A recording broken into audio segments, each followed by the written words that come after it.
believe it or not, there are a lot of people right now that would like to see Hillary Clinton running for president for the Democrat Party as opposed to Joe Biden. And there are those that are just sort of quietly out there saying, oh, you know, can we get some momentum here? Can you imagine? I mean, that would actually be, I think, a wonderful thing for Donald Trump. There's probably only 3 people he very surely has a shot at beating right now at this moment in time. I mean, I do think Gavin would be harder because, you know, he puts on a spiffy image, even though his policy is a disaster, et cetera.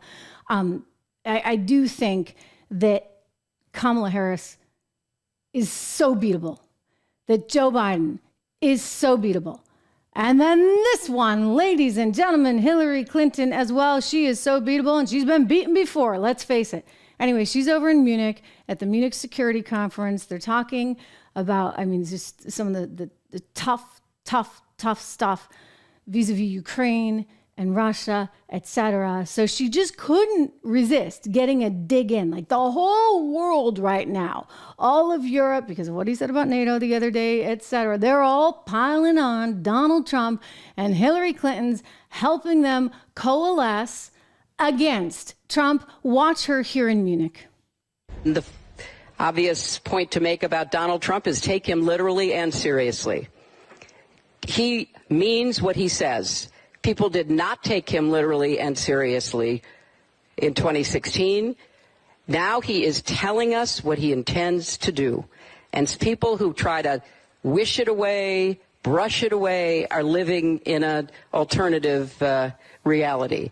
He will do everything he can to become an absolute authoritarian leader if given the opportunity to do so. I'm sorry, but what are they? I mean, they're the ones with the $354 million fine in the city of New York. They're the ones with this crazy Fani Willis. Oh, we're going to get to that. You know I can't resist that one. Fani Willis down in Fulton County, Georgia, who's so corrupt. You know, she puts her boyfriend, allegedly, the timing is all, you know, under scrutiny right now, in as the prosecutor. I mean, it's really kind of amazing. What do you think's going on here?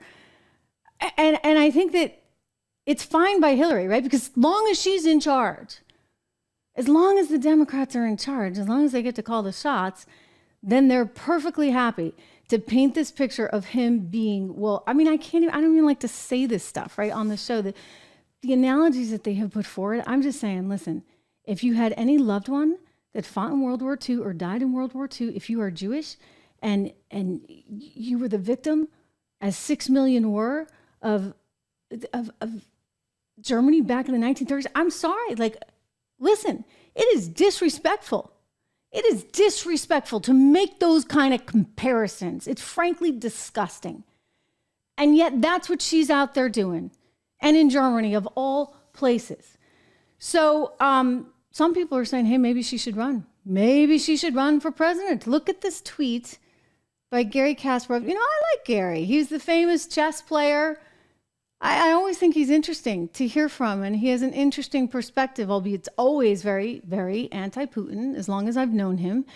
And Gary's writing, just watched Hillary Clinton here in Munich, and she was hawkish and clear-eyed on Putin and need for Ukraine to defeat Russia. Her energy was good after 90 minutes on stage. My wife and I looked at each other and wondered, well, if Trump wants 2024 to be a rematch, it doesn't have to be Biden. And look at that.